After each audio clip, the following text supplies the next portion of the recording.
मुझको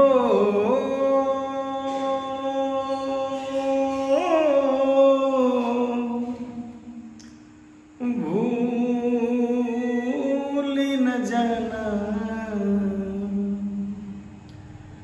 मैंने जो वादा किया,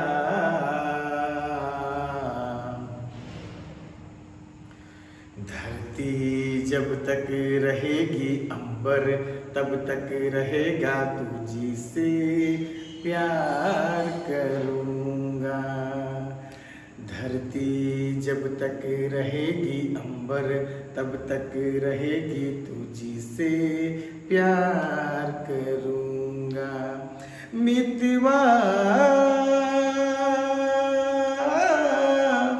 भूल न जाना, मुझको भूल न जाना, मैंने जो वादा किया। धरती जब तक रहेगी अंबर तब तक रहेगा तुझी से प्यार करूँगा। धरती जब तक रहेगी अंबर तब तक रहेगा तुझी से प्यार करूँगा। हाँ बच्चों, तो चलते हैं। हम लोग पिछले लेक्चर में देखे थे वेक्टर, और लेक्चर नंबर 3 हम लोग का कंप्लीट हो चुका था, और आज हम लोग का वेक्टर का लेक्चर नंबर 4 है। नेक्स्ट लेक्चर जो भी हो, ठीक है। अब हम लोग स्टार्ट करते हैं वेक्टर। और वेक्टर में हम लोग ने पढ़ा था कोइनिशियल, कोप्लेनर, राइट, जीरो वेक्टर, ठीक है, पैरेलल वेक्टर, लाइक, अनलाइक वगैरह वगैरह। अब जो आज हम लोग का आता है सबसे इंपॉर्टेंट वेक्टर में इक्वल वेक्टर। क्या क्या कहूँ? Equal vector. तो नेक्स्ट टॉपिक आता है हम लोग का equal vector, right. Sir equal vector कहते किसको है? तो वैसा वेक्टर जिसके मैग्नीट्यूड और डायरेक्शन दोनों इक्वल हो। वेक्टर में जो भी होता है मैग्नीट्यूड और डायरेक्शन होता है। तो जिस दो वेक्टर का इक्वलिटी सिंगल से नहीं मापी जाती है, अदर से नापी जाती है। दो लोगों के बीच में, 3 लोगों के बीच में इक्वलिटी की बात आती है, समानता की बात आती है। तो दो वेक्टर तभी इक्वल होंगे जब उनके मैग्नीट्यूड और डायरेक्शन दोनों क्या होंगे? समान होंगे। क्या होंगे? समान होंगे। तो हम लोग कह सकते हैं कोई वेक्टर क्या है? इक्वल वेक्टर है। तो हम लोग कह सकते हैं if two vector are said to be equal when magnitude and direction both are same then it is called equal vector, right. तो चलते हैं विद्यार्थी, यहां लिख देंगे if two vectors are said to be equal when both magnitude and direction are same. Both magnitude and direction are same.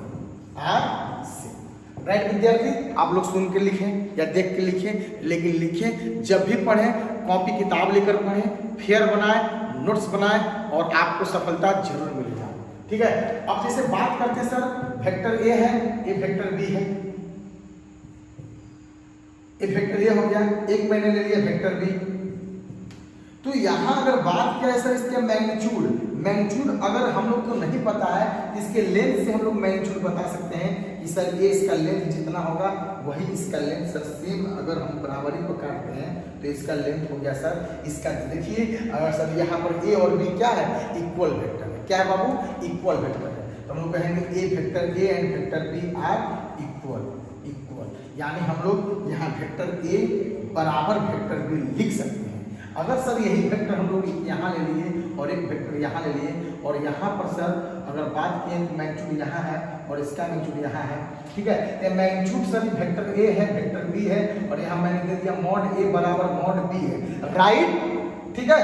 अब बताइए कि क्या यह वेक्टर इक्वल है? नहीं सर, मैग्नीट्यूड बराबर होने से ये मतलब नहीं होता है कि वेक्टर इक्वल होता है। मैग्नीट्यूड के साथ साथ उसका डायरेक्शन भी बराबर होगा तो वेक्टर क्या होगा? इक्वल होगा, अदरवाइज वो इक्वल नहीं होगा। तो यहाँ पर कहेंगे सर मैग्नीट्यूड तो बराबर है सर, मैग्नीट्यूड तो बराबर है सर, लेकिन डायरेक्शन बराबर नहीं है सर, इसलिए हम लोग कह सकते हैं दैट हम लोग कह सकते हैं कि वेक्टर ए और वेक्टर बी बराबर नहीं है। वेक्टर दो इक्वल वेक्टर का सबसे बड़ी खासियत क्या है, उनके बीच का जो एंगल आएगा हमेशा जीरो आएगा, क्योंकि वो पैरेलल भी होगा, इक्वल है तो जाहिर सी बात है वो पैरेलल भी होगा और उसके डायरेक्शन एक दिशा में होगा, तो उनके बीच का एंगल क्या होगा, जीरो होगा। और यहाँ पर अगर बात करें तो यहाँ पर एंगल आपका जीरो नहीं आ रहा सर, 180 आ रहा है, मतलब पाई इसको हम लोग बोल सकते हैं, ठीक है। तो ये इक्वल वेक्टर नहीं है सर, ये इक्वल वेक्टर नहीं है। तो ये अकॉर्डिंग टू डायरेक्शन मैग्नीट्यूड के रिकॉर्डिंग हो गया। यहाँ पर सर ए और बी बराबर, इसके मैग्नीट्यूड भी क्या होंगे, बराबर होंगे। तो हम लोग कह सकते हैं सर कि अगर दो वेक्टर इक्वल हैं तो उनके मैग्नीट्यूड और डायरेक्शन दोनों समान होगा, तब वेक्टर इक्वल होगा, अदरवाइज इक्वल नहीं होगा। ये तो हो गया as a direction, as a definition. अब आते हैं इन कंपोनेंट फॉर्म, आते हैं किसमें सर, इन कंपोनेंट फॉर्म। उससे पहले आप लोग इसको क्या करें, राइट डाउन कर लीजिए, ठीक है। लिखिए। तो विद्यार्थी हम लोग आते हैं अब इन component form, in component form, right, in component form.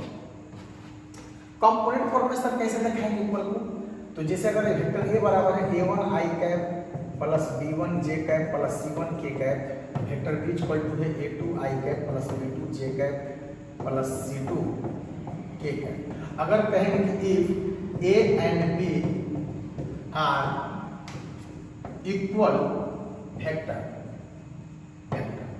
if a and b are equal vector, then तब हम लोग कहेंगे विद्यार्थी भैया तुम जो है इक्वल वेक्टर हो तो तुम्हारा मैग्नीट्यूड और डायरेक्शन क्या होगा, समान होगा, और ईच कंपोनेंट इक्वली होगा। डायरेक्शन समान का मतलब क्या है, इस एक कंपोनेंट जो है, एक कंपोनेंट के जो कोफिशिएंट है वो समान होंगे, यानी a1 इक्वल टू a2 होगा।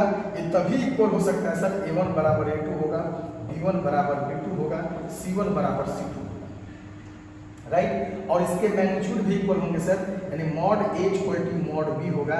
इसका मतलब सर रूट अंडर a1 का स्क्वायर प्लस b1 का स्क्वायर प्लस c1 का स्क्वायर इक्वल होगा हम लोग का a2 का स्क्वायर प्लस b2 का स्क्वायर प्लस c2 का स्क्वायर, राइट। ये सबसे इंपॉर्टेंट पॉइंट है, इससे आपको क्वेश्चंस भी बनेंगे इक्वलिटी ऑफ टू वेक्टर्स। इसको लिख लीजिए। क्वेश्चन जैसे दे देगा sir vector a equal to दे दिया 2i cap minus x plus 1 x j cap plus यहाँ पर कर दिए y plus 2k cap, right. और यहाँ दे दिया vector b equal to z plus 1i cap, understand, और यहाँ दे दिया 2j कैप, और यहाँ दे दिया 8k कैप, और यहाँ कर दिया कि if vector a and vector b are equal then find x y and z। आपको x y z का मान निकालना है विद्यार्थी, आप बेहिचक निकाल सकते हो। आप कह सकते हो कि सर दो वेक्टर इक्वल है, इसका मतलब each component are equal, right. Each coefficient of each component are equal, the coefficient of each component are equal. तो यहाँ इसका आई कंपोनेंट का क्वेश्चन क्या है, 2, यानी 2 बराबर यहाँ हो जाएगा z प्लस 1, और माइनस x बराबर हो जाएगा 2, और y प्लस 2 इक्वल टू हो जाएगा 8, यानी z इक्वल टू हो जाएगा 2 माइनस 1, z इक्वल टू हो जाएगा आपका 1, ठीक है। यानी x बराबर यहाँ हो जाएगा माइनस 2, और यहाँ y इक्वल टू हो जाएगा 8 माइनस 2, y इक्वल टू कितना हो जाएगा बाबू 6। तो ये सिंपल एक क्वेश्चन है जो कि आप लोग इसको लिख सकते हैं, बना सकते हैं। सबसे पहले इसको लिख लीजिए। चलिए, तो अब आता है विद्यार्थी निगेटिव वेक्टर। इक्वल वेक्टर के बाद जो आता है हम लोग का वेक्टर, वो आता है निगेटिव वेक्टर। क्या आता है, negative vector.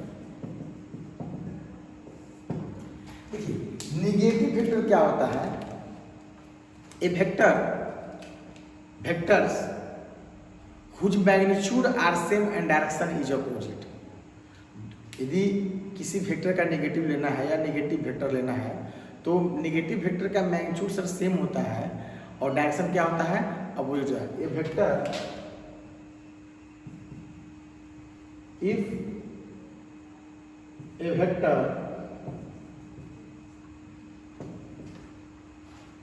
whose magnitude is same but direction is opposite, direction is opposite. तो सिंपली देखिए सर, डायरेक्शन इज अपोजिट। तो देखिए क्या करना है हम लोग को कि किसी वेक्टर का आपको निगेटिव वेक्टर लेना है। जैसे वेक्टर हो गया सर, जैसे वेक्टर हो गया ए से बी, ए से बी, राइट। तो अभी एक वेक्टर का डायरेक्शन किधर से, ए से बी है। इनिशियल पॉइंट क्या है सर जी, इनिशियल इंड जो है ए है और टर्मिनल जो है यानी फाइनल टर्मिनल इंड जो है आपका बी है। वेक्टर ए हो गया हम लोग का यहाँ पर, ठीक है, वेक्टर ए हो गया। अब देखिए सर, अगर बात करते हैं, क्या करते हैं, बात करते हैं तो वेक्टर ए है और इसका निगेटिव वेक्टर लेना है। क्या लेना है, निगेटिव वेक्टर। तो इसका सर मैग्नीट्यूड जो है ना सर सेम रहेगा। अब जो है ए उलट जाएगा, ए बी से ए हो जाएगा, बी से ए, यानी अब टर्मिनल जो हो गया क्या हो गया, इनिशियल जो हो गया, इनिशियल आपका इंड हो गया बी और फाइनल जो हो गया इंड जो हो गया ए हो गया, और ये हो गया आपका माइनस, क्या हो गया, माइनस। ये है निगेटिव वेक्टर। यानी ए बी वेक्टर बराबर, बहुत कंफ्यूजन होता है बच्चों को निगेटिव वेक्टर लेने में। अगर ए बी बराबर ए वेक्टर है तभी शुद्ध ए बी वेक्टर है, राइट। अगर माइनस से गुणा करते हैं सर दोनों में, जैसे माइनस से गुणा करते हैं तो देखिए minus A B vector equal to, अभी माइनस ए वेक्टर, अभी दोनों बराबर है, अभी दोनों क्या है, बराबर है। अब इस ए बी वेक्टर में माइनस से जब गुणा करेंगे तो बी ए वेक्टर हो जाएगा, क्या हो जाएगा, बी ए वेक्टर। अब ये बी ए जो है माइनस ए के बराबर है, बी ए जो है माइनस ए वेक्टर के क्या है, बराबर है। अभी सब इक्वल चल रहा है, क्या चल रहा है, इक्वल चल रहा है, सब जस्ट करता है, बैलेंस है। अब जो है यानी बी ए इक्वल टू हम लोग लिख सकते हैं माइनस ए बराबर क्या माना था sir ji, A B vector, A B vector, यानी बी ए बराबर हम लोग का क्या हो गया, minus A B vector. B A बराबर हम लोग हो गया माइनस ए बी वेक्टर, यानी बी ए इक्वल टू, अब चाहे तो A B vector equal to अब माइनस बी ए वेक्टर भी लिख सकते हैं। ये सब इक्वल है। देखिए निगेटिव वेक्टर के कितने रूप होते हैं। अब देखिए सर क्या क्या आप नहीं बोल सकते हैं, क्या क्या आप नहीं लिख सकते हैं, ठीक है। देखिए तो आप जानिए यहाँ पे सबसे इम्पोर्टेंट चीज कि ए बी बराबर 7 जन्म में बी ए नहीं होता है। ए बी बराबर 7 जन्म में बी ए नहीं होता है। ये दिमाग से बात हटा दीजिए, क्योंकि ए से बी डायरेक्शन है और बी से ए डायरेक्शन है, डायरेक्शन दोनों का अपोजिट है, इसलिए बराबर कभी नहीं होता है, ठीक है। हाँ, आप जो है ए बी वेक्टर को कभी भी पलटना होगा तो माइनस बी ए वेक्टर लिख सकते हैं, तब ये बराबर होगा। हाँ, तब ये बराबर होगा। ये दोनों बराबर है, ये दोनों क्या है, बराबर वहां लिख सकते हैं। जैसे सी डी को सी डी वेक्टर का अपोजिट लेना है तो आप बी सी नहीं लिख सकते हैं, लिखेंगे तो माइनस लगा के लिखेंगे। दिमाग में समझ में आ रहा है। हाँ, अब जो है अब बात करते हैं सर ए बी वेक्टर बराबर, अगर हम लोग का ए है तो बी ए वेक्टर बराबर सर जी हम लोग का अगर लिखना चाहते हैं ए माइनस ए होगा, क्या होगा, माइनस ए होगा। समझ में आ रहा है कि नहीं आ रहा है। जब भी आप ए का मान रखेंगे ए बी तब जाके बराबर होगा। ये बहुत बड़ा कंफ्यूजन है लोगों में, इस कंफ्यूजन को दूर रखिए, ठीक है। और हाँ, अब यहाँ पर जो है उनका मैग्नीट्यूड ए बी वेक्टर का मैग्नीट्यूड बराबर होता है बी ए वेक्टर के, ये सही बात है। ए बी वेक्टर का मैग्नीट्यूड बराबर होगा माइनस बी ए वेक्टर के, ये और सही बात है, यानी सही बात ही सही बात है, राइट। तो ये सब कुछ निगेटिव वेक्टर है और इसको आप अच्छे से समझ लीजिए। जहाँ कंफ्यूजन हो हमको बताइए, आपको हम फिर से समझा देंगे, ठीक है। इसको लिख लीजिए आप लोग। हाँ, तो चलिए विद्यार्थी, सबसे इंपॉर्टेंट आता है वेक्टर में unit vector. This is the most important topic. Vector में अगर ज्यादातर क्वेश्चन आते हैं या हर क्वेश्चन का ज्ञान है तो यूनिट वेक्टर है, ठीक है। तो यूनिट वेक्टर देखते हैं सर। यूनिट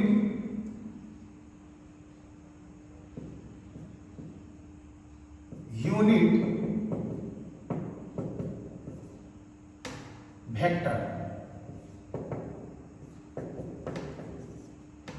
यूनिट वेक्टर, गौर से देखिए विद्यार्थी। यूनिट और ये हो गया हम लोग का vector, that means unit vector. Unit vector sir क्या होता है यूनिट वेक्टर?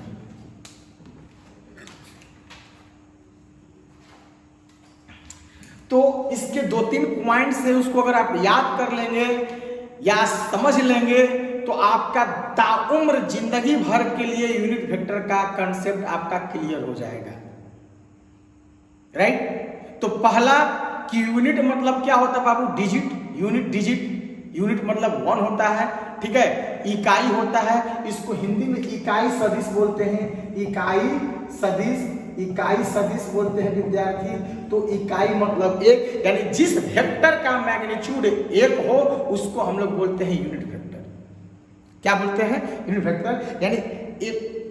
यानी हम बोल सकते हैं if a vector whose magnitude is 1, right. यदि किसी वेक्टर का मैग्नीट्यूड 1 आता है तो वह वेक्टर क्या होगा? यूनिट वेक्टर होगा। यूनिट वेक्टर का मैग्नीट्यूड हमेशा 1 होगा। अगर कोई वेक्टर यूनिट वेक्टर है, कोई बोल दिया कि भैया ये यूनिट वेक्टर है, तो उसका मैग्नीट्यूड 1 लिखने के अधिकार में आप हो गए बेहिचक, ठीक है। तो unit vector have always magnitude is 1। If a vector whose magnitude is 1, right, then it is called unit vector. तो यहां लिखेंगे if a vector whose magnitude is 1, if a vector whose magnitude is 1, if a vector whose magnitude is 1 is called unit vector, is called unit vector. If a vector whose magnitude is 1 is called unit vector, ठीक है। अब जो है second point इसका, यानी जिस vector का magnitude 1 हो उसको हम लोग बोलते हैं यूनिट वेक्टर, ठीक है। लेकिन ये अभी आधा अधूरा डिफरेंस है, इसको लिखिए पढ़िए। तो चलिए यहां पर मैंने बोला कि if a vector whose magnitude is 1 is called unit vector. Second point आता है कि यूनिट वेक्टर, सबसे इंपोर्टेंट पॉइंट है, unit vector always represent in direction, always represent direction या ऑलवेज गिव डायरेक्शन। तो हम लोग लिखेंगे unit vector always represent the direction, यह हमेशा डायरेक्शन को रिप्रेजेंट करता है।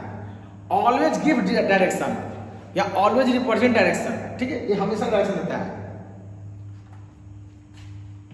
नेक्स्ट पॉइंट आता है unit vector in the direction of vector A is always given by vector A upon magnitude of A, vector A upon magnitude of, यानी unit vector in the direction of vector A is always given by vector A upon magnitude of A. Unit vector of vector A is denoted by A cap, that is A cap is equal to vector upon magnitude of A, ठीक है। इसको लिख लीजिए। तो मैंने देखा unit vector in the direction of vector A is vector A upon magnitude of A, that is हम लोग कह सकते हैं कि A cap is equal to vector upon magnitude, ठीक है। ए यूनिट वेक्टर हो गया। ये है डायरेक्शन, ये क्या है? डायरेक्शन। ये कैप को हम लोग बोलेंगे डायरेक्शन, ये डायरेक्शन हमेशा देता है, ठीक है। तो ए कैप इनटू मैग्नीट्यूड बराबर वेक्टर ए, यानी वेक्टर ए इक्वल टू हो गया magnitude of A into A cap, ठीक है। इसको देख लीजिए, इसको आप देख लीजिए कि वेक्टर बराबर मैग्नीट्यूड इनटू डायरेक्शन। यही कारण है कि यूनिट वेक्टर के पास हमेशा, अगर हम लोग कहेंगे कि if a vector A is unit vector then vector का मैग्नीट्यूड क्या हो जाएगा, इक्वल टू 1 हो जाएगा। ठीक है, इसको लिखिए। यदि किसी वेक्टर का यदि कोई वेक्टर यूनिट वेक्टर है, इसका मैग्नीट्यूड क्या होगा, 1 होगा। ठीक है, तो ये मैग्नीट्यूड इसका 1 रखेंगे तो बाबू ये वेक्टर के ही इक्वल हो जाएगा, यानी A cap equal to vector upon magnitude of A है, यानी A cap equal to vector upon 1, यानी A cap equal to vector. यानी ऐसा नहीं है, ए कैप जो हमारा है वह वेक्टर ही है। ठीक है, ये डायरेक्शन है, ये भी डायरेक्शन है, इसमें मैग्नीट्यूड 1 छिपा हुआ है, इसमें मैग्नीट्यूड 1 छिपा हुआ है। ये डिनोमिनेटर में भागा दीजिएगा, इसी 1 को हम लोग लिख देंगे क्या, मॉड ऑफ वेक्टर ए, क्योंकि यदि कोई वेक्टर यूनिट वेक्टर है तो उसका जाहिर सी बात है कि मैग्नीट्यूड क्या होगा, 1 होगा। ठीक है, इसको लिख लीजिए। अब जो है कभी भी आपको कह देगा कि if a equal to i cap plus j cap minus k cap, और कह देगा find the unit vector in the direction of vector a, तो यूनिट वेक्टर कभी भी निकालना होगा तो ए कैप इक्वल हो जाएगा वेक्टर बटा मैग्नीट्यूड। आप आराम से आई cap plus j cap minus k cap और इसका मैग्नीट्यूड निकाल दीजिए, यानी 1 का स्क्वायर प्लस माइनस 1 का स्क्वायर, यानी आई cap plus j cap minus k cap बटा में सर ये कितना हो जाएगा, 3 हो जाएगा, यानी आई cap upon 3 plus j cap upon 3 minus k cap upon 3। This is the required answer. ये हो गया यूनिट वेक्टर। ठीक है, तो इसको आप लोग लिख लीजिए और हम लोग फिर मिलेंगे अगले लेक्चर में। थैंक यू, आज के लिए इतना ही, बाकी बातें next class. Thank you, best of luck, bye bye.